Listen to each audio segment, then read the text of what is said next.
First, I want to give a quick update for my partner, Ember. She is recovering after the operation and resting her voice. If you have a chance, go to her Facebook and throw a few dollars to help cover the costs. Because we don't have socialized medicine or Medicare for all, so these kind of operations are quite expensive. Where justice is denied, where poverty is enforced, where ignorance prevails, and where any one class is made to feel that society is an organized conspiracy to oppress, rob, and degrade them, neither person nor property will be safe. Frederick Douglass. Therefore, put on the full armor of God, so that when the day of evil comes, you will be able to stand your ground, and after you have done everything, to stand. Ephesians 6:13. The only thing necessary for the triumph of evil is for good men to do nothing. Edmund Burke. Open your mouth for the mute, for the rights of those who are destitute. Open your mouth, judge righteously, defend the rights of the poor and the needy. Proverbs 31:8-9. First they came for the socialists, and I did not speak out, because I was not a socialist. Then they came out for the trade unionists, and I did not speak out, because I was not a trade unionist. Then they came for the Jews, and I did not speak out, because I was not a Jew. Then they came for me, and there was no one left to speak for me. Reverend Martin Niemöller. Let's talk about standing up for righteous reasons. Welcome to Heresy and Hearsay, a podcast reclaiming faith in the context of political discussion. I'm Reverend Barney, and you can follow me on Twitter, at SethRothII. You can follow the show on YouTube, Facebook, Twitter, and any podcast catcher. Just look for Heresy and Hearsay. Please like, share, follow/subscribe to us. Also give us a review. That helps others find us. And again, I'm doing this solo, but as always, you can find my partner and better half of the podcast, September, on Twitch and Twitter at 9 of 12. That's at NINOF12. And you can hear her on the Geek Grills and Trust Your Cape podcast. Heresy and Hearsay has a Patreon site that you can find at patreon.com/heresy and hearsay, where you can visit and support us. Just $2 a month goes a long way to help make this humble show. You can also contribute bits in Twitch and subscribe free if you use Amazon Prime. So when this week initially started, when I was planning on this week, there were a lot of things going through my mind. There were a lot of thoughts, a lot of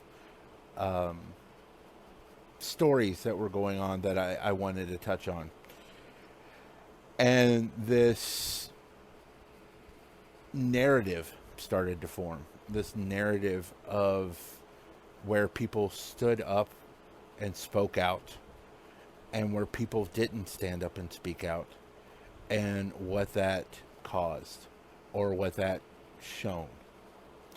And the culmination of that was when Nancy Pelosi went on the House floor and gave her speech. You can watch it on YouTube. There'll be links in the show descriptions for the podcast and for the YouTube channel. And she did not mince words. The New York Times has been called out, especially on Twitter. That's where a lot of discourse happens, is on Twitter. I've noticed, especially about politics. And the New York Times was called out because they wanted to use the term racially infused. It's not racially infused, it's racism. Donald Trump's tweets about the 4 congresswomen who have stood up and who have spoken out against President Trump were racist and misogynistic. They were racist because there were other Democratic members of Congress who were also immigrants or the sons or daughters of immigrants, but they happen to be white. And it's also misogynistic because he singled out 4 women versus other members of Congress who have spoken out against him, again, who are immigrants or sons and daughters of immigrants, and them being male as well. So Nancy Pelosi did the right thing, and the Republicans lost their minds. They wanted it stricken from the record. What they were doing is they were voting on basically a House statement, censure, something to that effect. And unfortunately, September would be the one who would be here to, tell me the exact parliamentary procedure that they were doing. Unfortunately, I am the religious individual and she's the politics individual. But basically, they were voting on a referendum or something to that effect, condemning Trump's racist tweets. And the Republicans wanted it stricken from the record because she was using racist comments, or not racist comments, but she was calling Trump a racist. And they also barred her from speaking on the floor the rest of the day. Now, here's the thing. Representative Conyers came on, I believe, after her. And Representative Conyers, he did the bus rides. He's from South Carolina, and he is a civil rights leader. And he basically stated, I know what racism is. I've seen racism. This is racism. Plain and simple. And at the time of recording, there was a rally that happened with Trump. And one of the congresswomen that is the only immigrant, the crowd started chanting, send her back, send her back. Kind of like reminiscent of Hillary, lock her up. Because, racism and sexism. So what Nancy Pelosi did, because what started all of this, what started this whole shebang was Nancy Pelosi and these 4 congresswomen were in a tit for tat. Because Nancy Pelosi, she's more centrist, and that's fine, and whatever. She's more centrist. And so, and these ladies are very much more left-wing, these representatives, and they are also very savvy with social media because they're younger. And, Nancy Pelosi is saying that they need to stay off the social media, stuff like that. And Donald Trump weighed in. And you don't have to look far to find his tweets. It's covered, and there's a article I'll also be posting. This is from the Huffington Post about the examples of Trump's racism throughout the years. Not anything new. There are some new, stuff that's happened recently, but some things that have been known for a while. But the thing is that Trump didn't just dog whistle when he started his election. He came down the escalator and he told us about how Mexicans were taking over this country, and they were rapists and they were drug users, and some of them were good people. Anyways, so he started off his campaign in a racist overtone. And his campaign for 2012, I don't think it's going to be any different. In fact, I think it'll be worse. I honestly think that they'll lean very heavily on that racist card. In politics, and this was kind of started with Nixon. The history I know, and again, this is where I miss September so much. But the history is that Nixon did this Southern strategy where there were a lot of disgruntled voters after the Civil Rights Movement and the Civil Rights Act. that had been Democrats for years and came on a part of the Democratic Party, and it came on and was disgusted by all of us. And you have to remember, Lyndon Johnson was from Texas, which, if you're going with the definition of Southern, he was Southern because he was from Texas, and Texas fought for the South in the Civil War.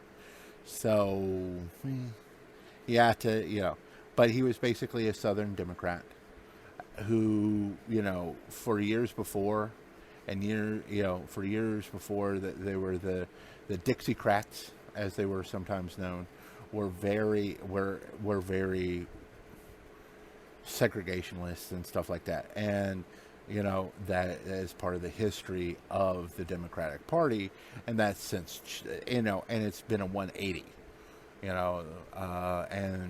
because people grow or people regress, or parties grow or parties regress.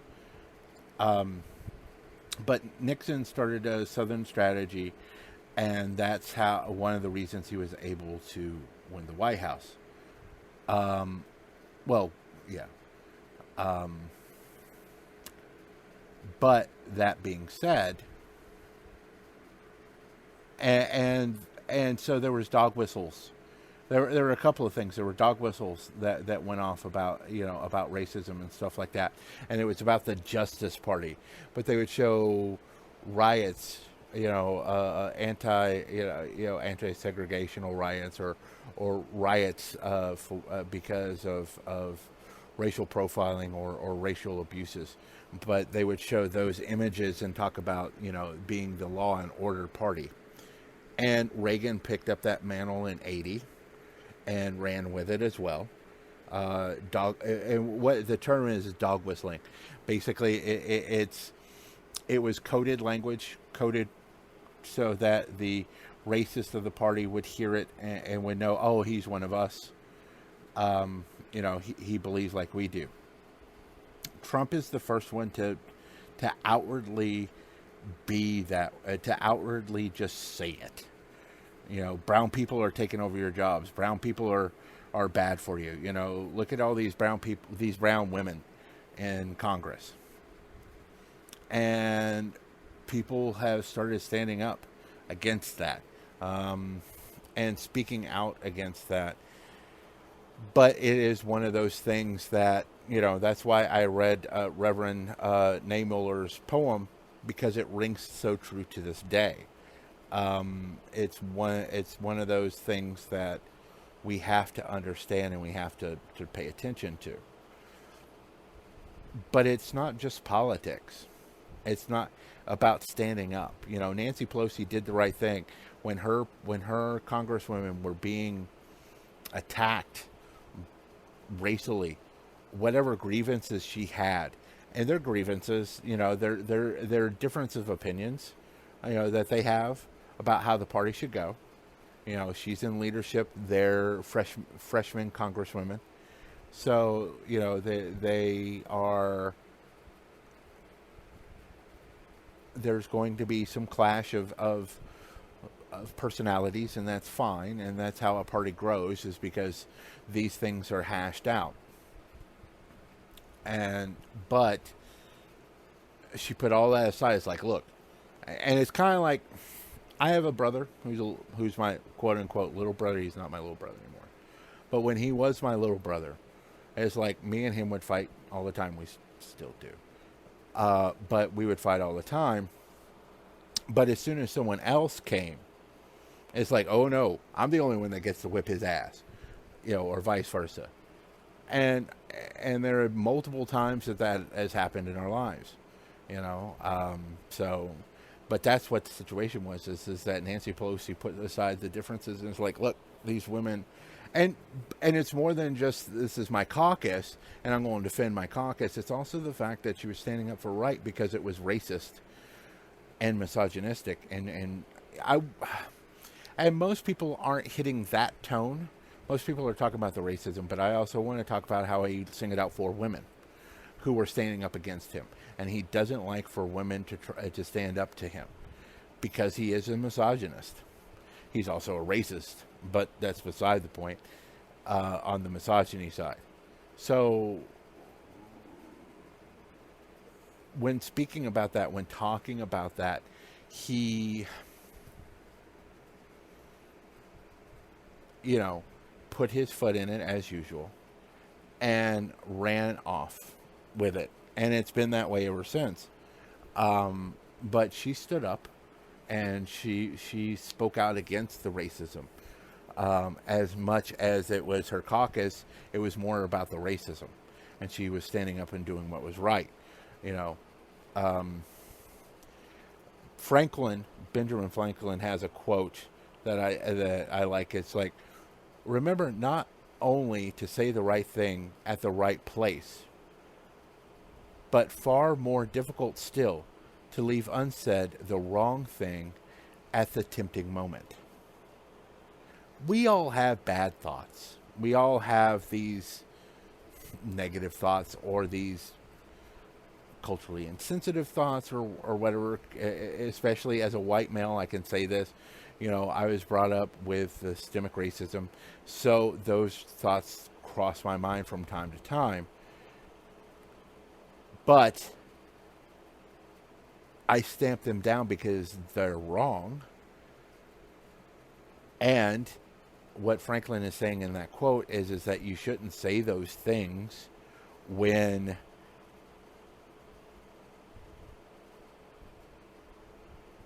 it's better. It's almost better to not say the evil things when things at the wrong time, when things are the most tempting, because that's what will hurt you the most, or that's what will hurt society the most, you know. And if you let your ego, and if you let your feelings, or if you let emotions take over, then at that point you have that temptation to say the wrong thing. And so you have to be very, very careful about that.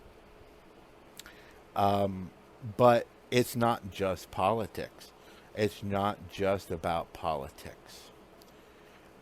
Because here's the other situation that you have to understand, is that there was something else happening before the politics that came out that really started this ball rolling in my head about this. And there's going to be 3 articles that I'll post about this. And it's about Jeffrey Epstein. For those who don't know, Jeffrey Epstein has been indicted for human trafficking of young girls, of children.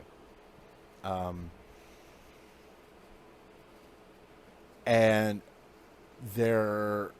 at the time there was a lot of questions about Acosta, which I think was his former Treasury Secretary, if I remember correctly, and also about, you know, Trump's connections. Acosta, he was the AG down in Florida, in Miami, and basically cut this amazing deal for Acosta, so that, you know, he served very little time, if any time at all, and, you know, and then he went back. And then he went back and hobnobbed back up in New York. So one of the articles talks about this systemic trend of how rich and powerful men get off on these horrendous crimes, whether they be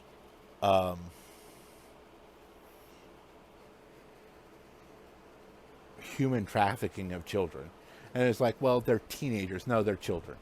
I'm sorry, they're children. End of story. Full stop. They are children. Move on, you know. Because they talked about how they were so as young as, you know, 13, 14, whatever. Children. Okay? There was a whole book about... People get the wrong idea about the book Lolita. That it's almost glorifying pedophilia, and it's not. it is supposed to be a full-on, full-breath condemnation of it, and because it's told in the first person, that person is extremely unreliable as a narrator. But you know, they look at that. Lolita was 12 or 13 at the time, a child. He, made it very clear she still looked like a child. That's why he was attracted to her. So, but she was going into her adulthood, but still looked like a child. So that, these are children.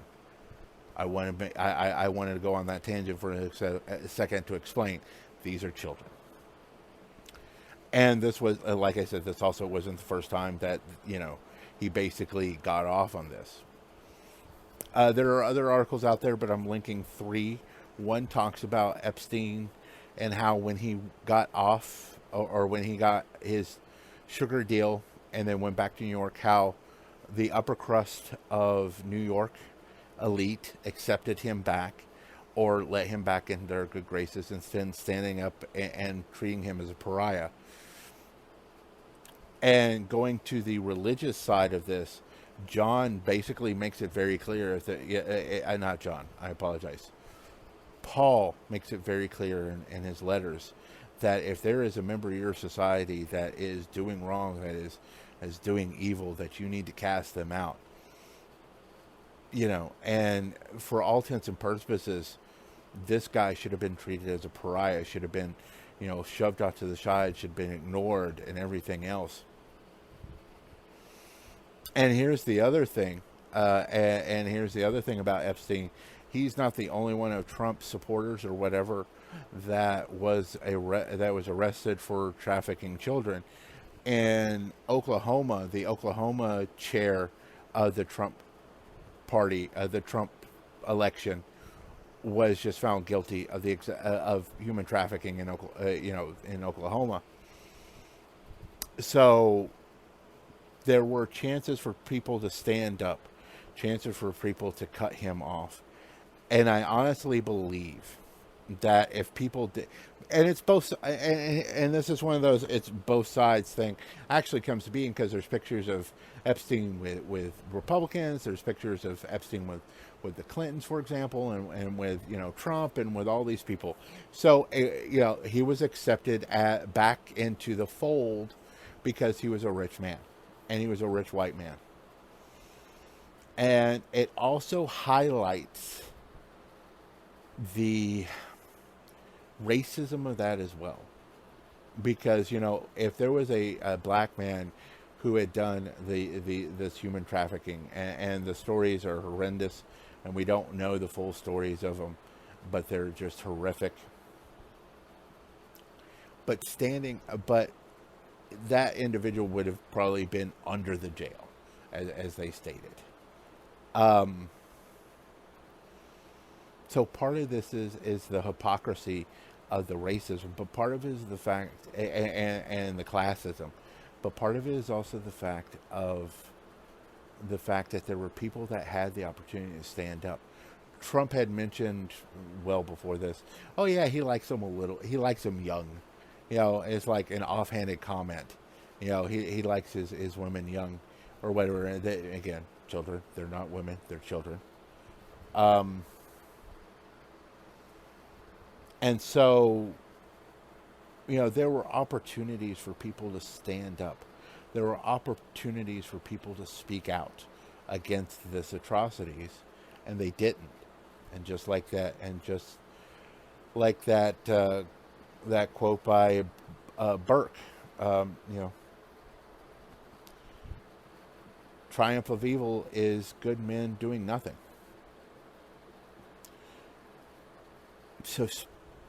So what is the purpose? What is the point of pointing out these things in the political side first? Because there are a lot of atrocities in the world that we can speak out. Last week I read a quote from Desmond Tutu. From Archbishop Desmond Tutu. that stated that, start with the good things locally and then work your way out because it'll spread. If you see wrong, if you see evil, if you see, and people talk about evil, and it's like, what is evil? As a society, we know what's bad. We know murder is bad. We know stealing is bad. We know, kidnapping. We know these things are bad. Okay. And we need to speak out against them. Sometimes it's going to a march. Sometimes it's tweeting a link of an article of judges letting people off leniently for severe crimes. Sometimes it's starting a podcast.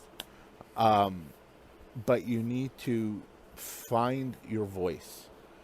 You need to stand up and you need to speak out. You need to call a spade, as my father would say, you need to call a spade a spade. You need to say what the truth is. And, the truth is that Donald Trump is a racist. You need to say that. You need to say that Donald Trump is a misogynist. You need to speak these words. You need to not sugarcoat things when it comes to righteous causes. But here's the other thing. And this is a quote from, again, C.S. Lewis, who's, very instrumental in my life. And it's a quote saying, integrity is doing the right thing even when no one is watching. And to piggyback on that a bit, Hal Sparks is, I've spoken about him a couple of times. He's one of my favorite comedians. And he also has his own radio show. And Hal Sparks, and one of his comedy bits was, or not a comedy bits, but he was speaking, and he's like, and this is kind of the sentiment of a lot of atheists, because he is one, is that, if the only reason that you're doing good or you're doing right is because you're afraid of the jailer, then you're not really doing good. You're afraid of punishment. Atheism and atheists can teach you a lot as a person of faith, because you should be doing good things because they're good, not because you're going to get a reward, or not because, and you should avoid doing bad things because you're not, and not because you're afraid of being punished, but because they are the good things, or they're the bad things that you shouldn't do. And I think you can take a lesson from atheists and from that sentiment, because it's important to understand that. It's important to know that just because you're a Christian and if you do the good thing, there's a reward, or if you do the bad thing, there's a punishment. That's not the point, and God knows that. If you're doing it because, hey, God, and Jesus talked about this, the guy who's standing on the street corner praying out loud to everybody, where you should be in your closet praying. The person that's standing out in the street, he's already gotten his reward. So when you do something good, you shouldn't, then say, hey, God, look at me, look at what I've done. Look at all those things I've done. It should be that you're doing the good things because they're the right things to do. And you should be calling out the bad things because it's the right thing to do. There was a discussion on Twitter about if Jesus, about sex workers and stuff like that. And it was brought up that, Jesus hung out with prostitutes. I mean, he didn't hire one, but he hung out with prostitutes and he defended prostitutes. Not in the fact that they were prostitutes and that's a righteous thing. Though, in my personal opinion, I think if you make sex workers legal and everything, I think that would save a lot of problems. And it would make a lot of people safer, especially women. But And I'm talking prostitution, but if they're in porn industry, or if they're if they're strippers, or if they're cam girls or whatever,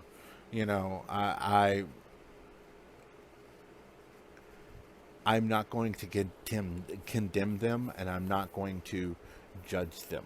You know, this is what they do. And the same with, guys who are men who are in the sex industry. Whatever you are, in the spectrum, if you're in the sex industry, I'll still hang out with you. I'll still talk to you. I'll still treat you as a human being.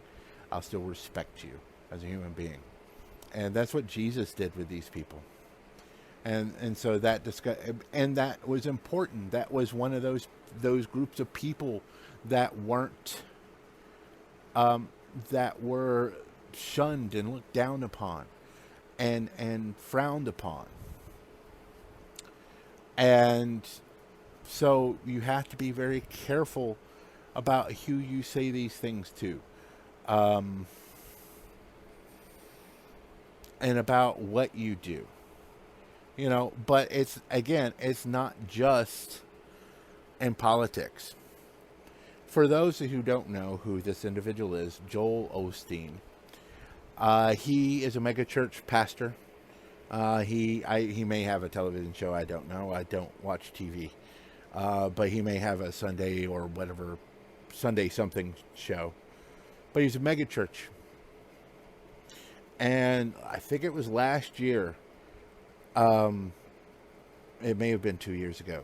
But there was a hurricane down in Texas. And when that hurricane was happening, he made, there was lack of shelters in the area because a lot of the shelters were starting to flood out and stuff like that. And I mean, this church complex is huge. It is gigantic. It holds like the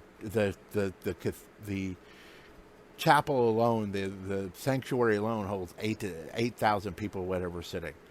It could have been all of it, and they have kitchen, because it's a church, so they have kitchen and all that.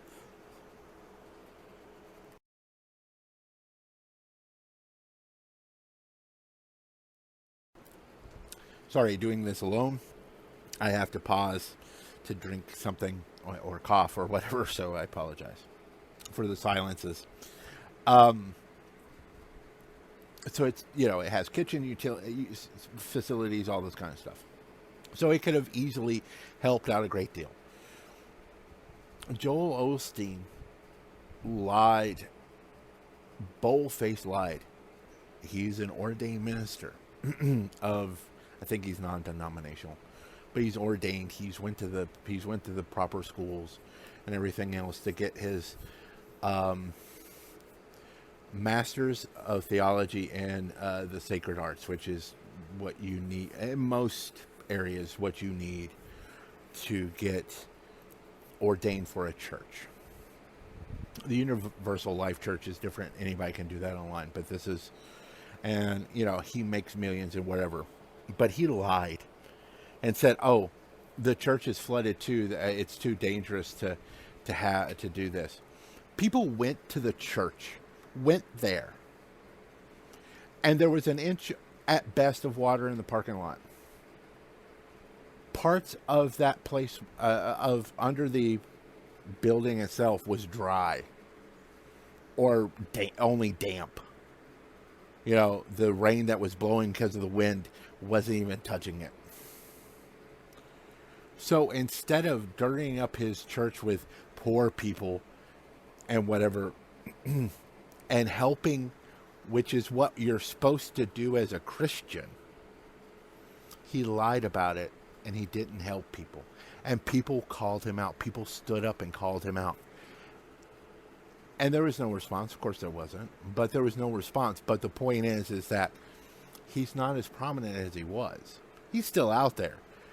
But a lot of that shine went off. You had to stand up to religious leaders as well. Those that are doing wrong. Because if you don't, they will continue to do wrong. And you will continue to and they will continue to make it worse. Because faith of any kind can be used as a weapon and can harm people and can harm so many people. So you have to be really vigilant about that. I mean, look at the Catholic Church, just last year and all of the child molestation cases that came out again. After the 90s and early 2000s, we'd already went through that, and you should have learned something, as the church. They went ahead and started doing it again. But instead of it taking years and decades, and it still took time, don't get me wrong, it did take time. And there were some that were decades, but it was a lot faster turnaround than the previous one. Because some of these have been going on since the 50s, and then it was just found out in the 90s, where this was about 25-year difference. And here's the thing. The next one, I hope, never happens. I hope that, I hope they've learned their lesson. But calling them out and keeping vigilant and everything else is extremely important. You also have to understand that words are important. George Carlin talked about this, and one of the bits that have always stuck with me, when he was talking about PTSD, post-traumatic stress disorder, and how important words are. And there's more to it, especially in this day and age. But at the time, it was a combat only. Or it was thought to be rephrase. It was thought to be a combat only mental illness. And it started out with shell shock. Simple, 2 words, 2 syllables. As he'd say, 2 words, 2 syllables. Shell shock. You were tired of getting shelled. And you're tired of being shocked every time it happens. This was in World War I. And he talks about the progression, and I don't remember it all. But battle fatigue was one of them. I think that was World War II. And then there was another one for the Korea War. And then Vietnam, we finally got to post-traumatic stress disorder. Words are important, and words have meaning. And when you try to skirt around words like racism or xenophobia or homophobic or, just hateful, when you try to skirt around white supremacy and neo-Nazis, when you try to skirt around those because you don't want to offend a viewer that might be in this class or identify as one of these people, you have a problem. And this goes back to the thing about Nancy Pelosi calling it what it is, calling a spade a spade. Stating that, this is racism. Stating that Donald Trump is a racist is extremely important. We cannot allow the language to be muddled, to be muddied. Call out white supremacists. When Richard Spencer goes out and goes on CNN or goes out and goes on, whatever. First off, he should not have a national platform. But if he has a national platform, the first words out of your mouth is white supremacist Charles or neo-Nazi Charles Spencer. Or, racist Charles Spencer. These, because they're synonymous. And they have meaning. A white supremacist has a meaning. Neo-Nazi has a meaning. We know what Nazism is. We know what it represented. We know what he represents. Don't sugarcoat what he is. Don't sugarcoat who Charles Spencer is. Don't sugarcoat, what Donald Trump is doing. Donald Trump is catering to racists. He's catering for racism because he thinks racism will win him the election again, because that's what won him the election last time. Most of that the reason he won is he electrified white people who are tired of not seeing themselves in TV ads, and tired of not seeing themselves on TV shows anymore because they were being more and more marginalized in their minds because of the fact that we are starting to recognize the fact that we are a multicultural, multi-racial society. And so he drew on that, and he did it, and some of it was vague and some of it wasn't vague, and now he's going to double down on that. And you have to be willing to stand up for that.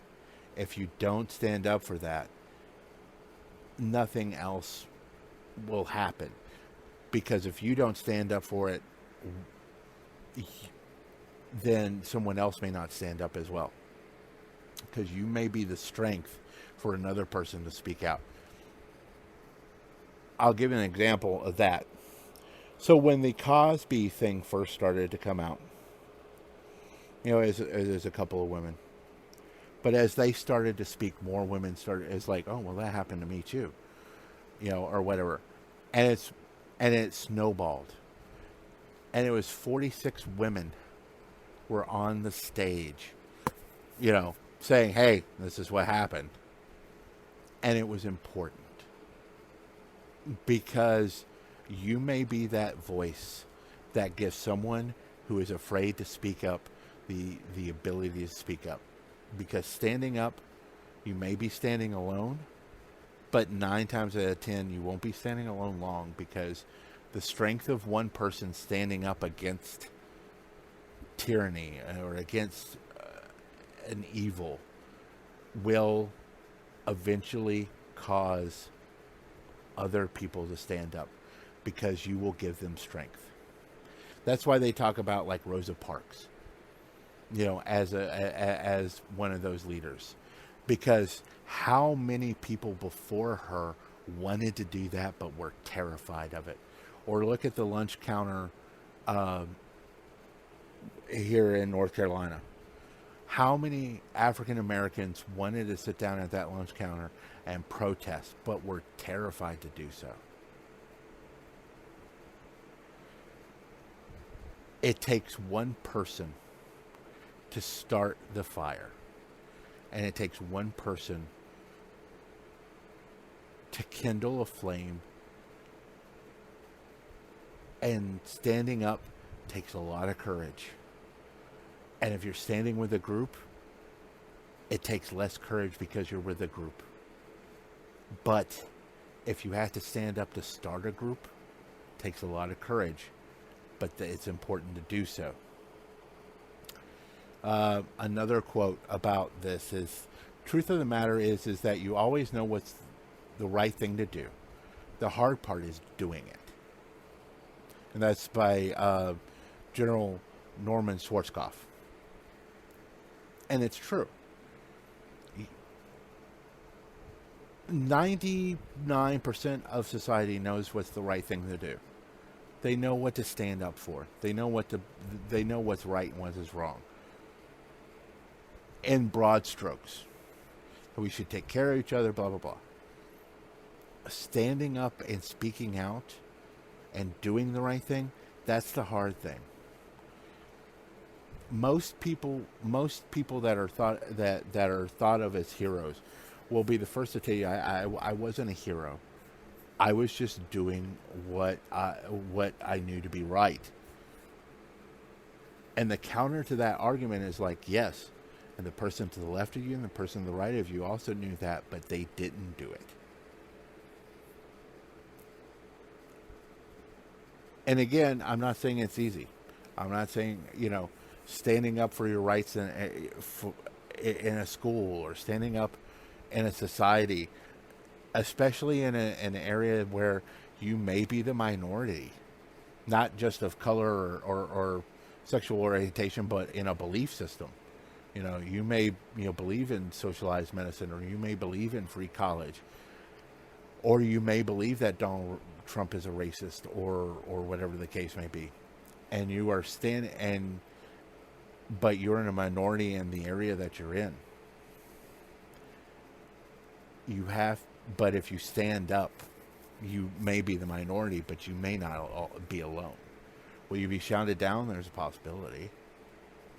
But you're starting something there. You're doing it in the local area. You're believing. And as a person of faith, I believe that if pockets start to do that, it starts to spread and connect, and then more pockets start to do it in other places. It's the 100 monkey theory. And the 100 monkey theory is this: that there were two islands with about the same number of primates, monkeys, whatever. And these helicopters would drop down fruits from the helicopters to see how they would react.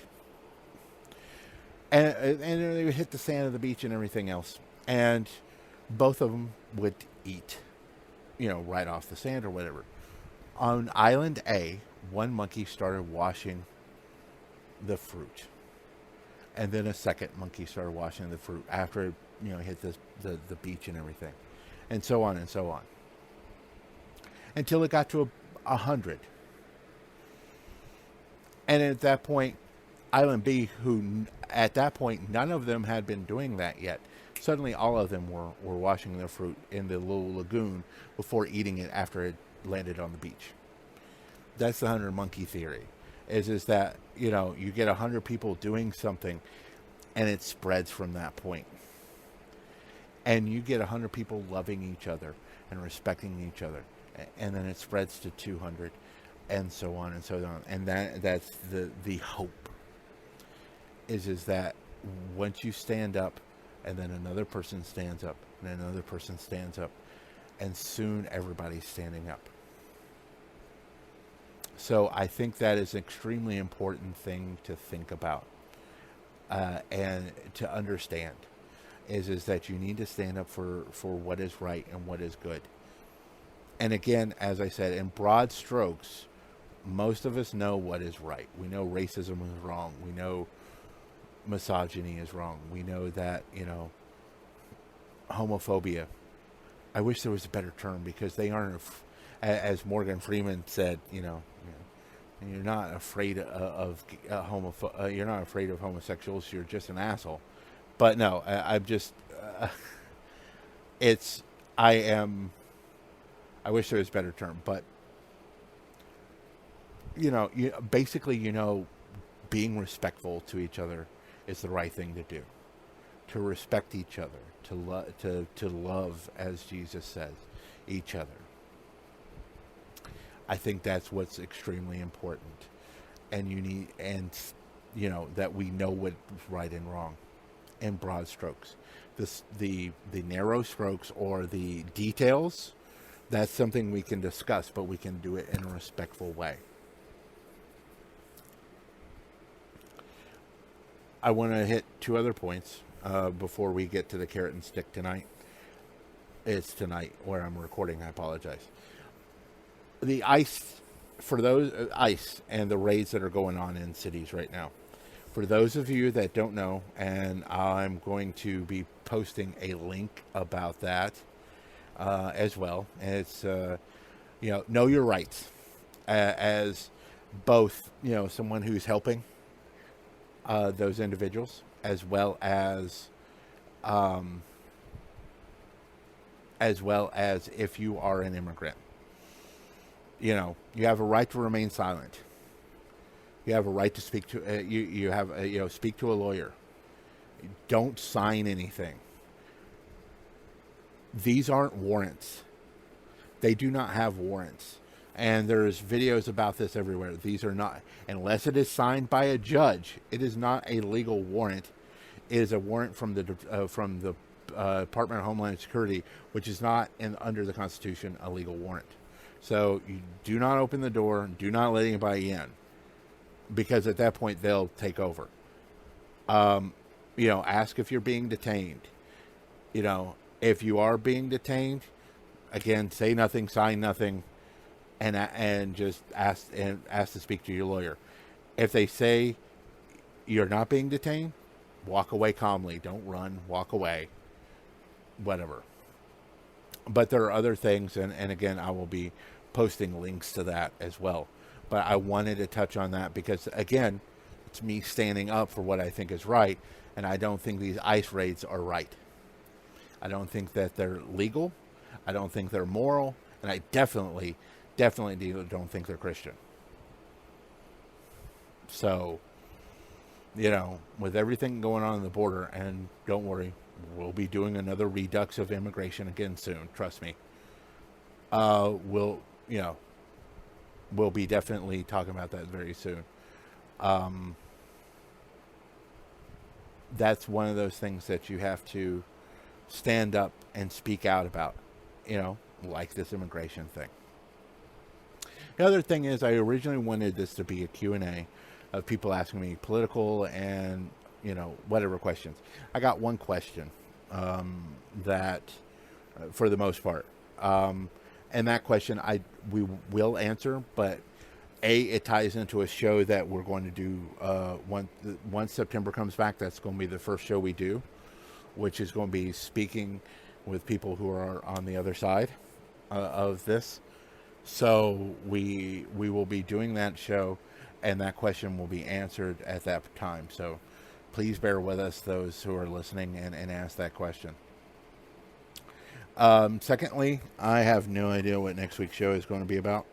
I apologize. I'm kind of flying solo, and I'm having to bounce ideas off my own. And sometimes I don't come up with something until I read some stories, and it all starts to congeal like it did this past week. So it's one of those things where, I'll know when you know, but I'm hoping that not next week, but the following week, September, will be able to join us again. And once again, then the show will be back on track. And it will be how to speak to individuals who are on the opposite side, not only just on a spiritual sense, but on a political sense, and just in general. The show after that will probably be immigration again. I know we've touched on it twice on this show, but it seems that it keeps cropping up. But that's a little more out there. So me and September will discuss that one. But I think that's what we're going to do. And then for it'll be our 30th episode total. That's when we'll finally do the Good Omens thing, because I still got to sit down. Right now, Amazon is doing their Amazon Prime days, but they're also having a strike against them, and I'm not crossing that picket line to add Amazon Prime onto my account right now, and everything. And I have other things I have to spend money on right now. But more importantly, and I also want to be able to read the book, sit down and read the book. And again, that'll probably be an audio book, which is also owned by Amazon at this point. So I'm kind of, I'm waiting and seeing what happens as far as that picket line and everything is concerned. We may be pushing it back further, and I may be finding another movie for us to watch until then. But I do want to discuss that because it does have religious overtones and everything. And people have asked about that. So let's do Carrot and Stick. Carrot is Jews Against ICE, reminding us that we have to learn from history so we don't repeat it. And there's a story in the Daily Beast that I'll be posting as well about that. There'll also be, and talking about that and how they blocked the entrance to the DC ICE headquarters, basically shutting down ICE in DC. Because the Jewish people have said never again. They see this as again, and they say never. With the whole, and that's again about language, and something I talked about we've talked about a couple of weeks ago is the importance of it. People don't want to call them concentration camps. Bernie doesn't want to call them concentration camps, and I have a problem with that. They're concentration camps. They, as Keith Olbermann talked about in his, I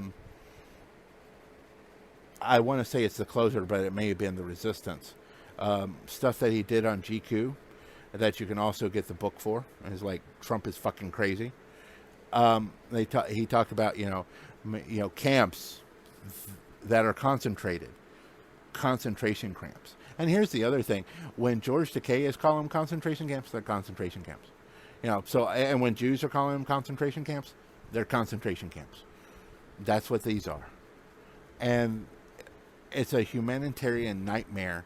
And we really should be invaded by other countries to stop us from being, from all these humanitarian disasters at this point. I'm not advocating for that. I'm just saying, as much as America has done that because of humanitarian needs, look at what we're doing. And that, and our gun violence issues. Having a bit of an issue here with our humanitarian statements. So but the carrot is for the Jews against ICE, and Jewish members of the Jewish community standing up and saying, never again, not again. This is again. This looks like again, and we're not going to allow it to happen. The stick is for the GOP, except for 4 Congress people, and I really do need to look their names up, and we'll give them credit next week, I promise. But there are 4 Congress people that are on the GOP side that voted with the Democratic Party, stating that this was wrong, that these tweets and everything was racist. But for the rest of the GOP party, for standing up and showing their true racist colors by backing Trump's ICE raids, and the racist tweets, especially Kellyanne Conway, and there'll be a link for that as well. Basically, she asked what the ethnicity of a reporter was when he was asking her a question. I mean, just flat out asked, "What's your ethnicity?" I'm like, what, really? Wow. That's just, like I said, they're being more bold about their racism at this point. That being said,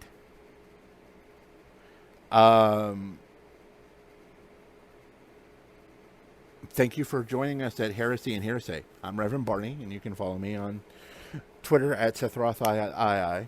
You can find the show on Facebook, Twitter, YouTube, podcast, as well as our website. Just Google Heresy and Hearsay. Don't forget our Patreon page, where $2 a month can help us going. And you can, again, find my partner, September, on Twitch and Twitter, at 9 of 12. That's at NINEOF12. And hear her on the Geek Grills and Trust Your Cape podcast. Thank you for listening today, and bless your hearts.